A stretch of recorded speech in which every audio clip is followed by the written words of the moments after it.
ने सोचा कि 4 बजे तक बहन भूखी रहेगी, तो एक भाई ने दीप में जलाया, दूसरे भाई ने छलनी लेकर उसे ढका और नकली चांद दिखाकर बहन से कहने लगे, चल चांद उगाया, अर्घ दे दे। बहन बोली, बहन अपनी भाभीयों से कहने लगी कि चलो अर्घ दे। तो भाभी बोली, तुम्हारा चांद उगाया होगा, हमारा तो चांद रात में उगेगा। बहन ने जब अकेले ही अर्घ दे दिया और खाने लगी, पहले ग्लास में पार आ गया, दूसरे ग्लास में कंकर आ गया और तीसरा जब नोकी और किया तो ससुराल से संदेश आ गया कि उसका पति बीमार है, जल्दी भेजो।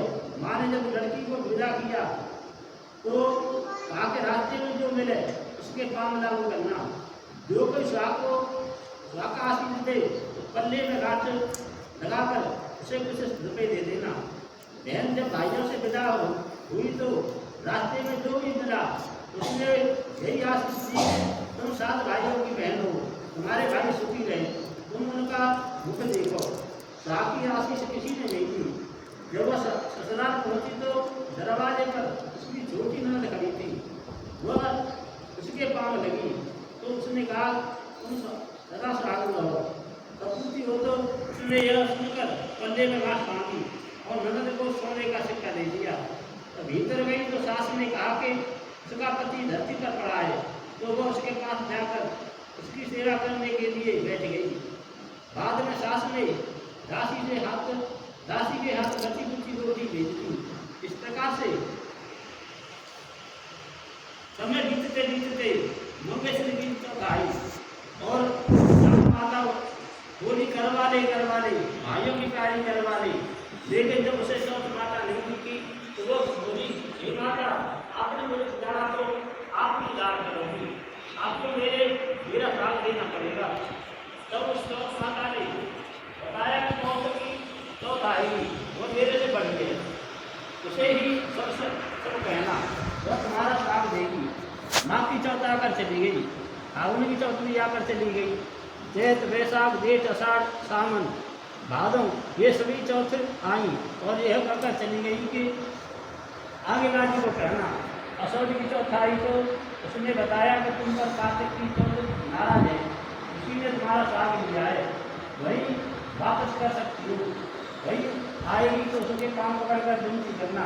यह बताकर चली गई।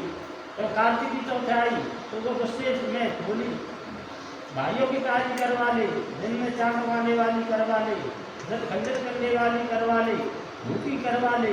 तो यह सुनकर वह चौथ माता को देकर उसके पाँव पकड़कर गिड़गिड़ाने लगी, हे चौथ माता, मेरा स्वाग तुम्हारे हाथ में है, आप ही मुझे स्वागत करें।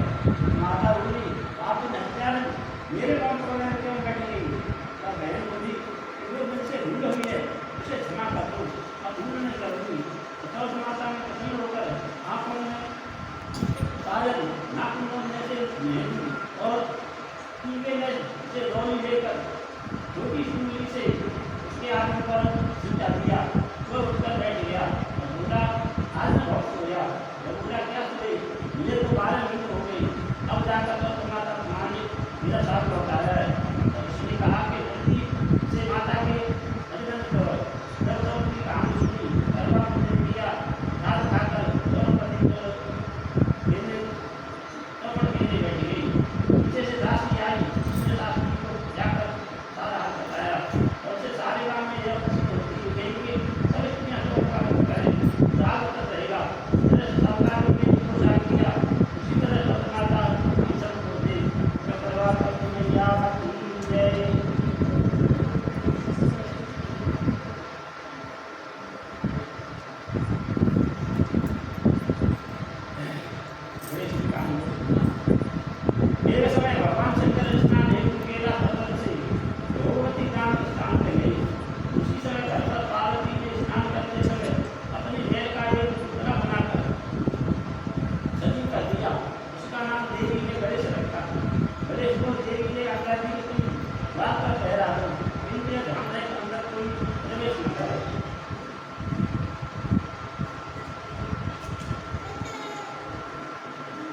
थोड़ी देर में शंकर जी आ गए और घर के अंदर जाना चाहा, बड़े दिन के अंदर घूम लिया, जिससे क्रुद्ध होकर शंकर ने वसुदेव का सिर काट दिया। टेढ़ी मेढ़ी वाले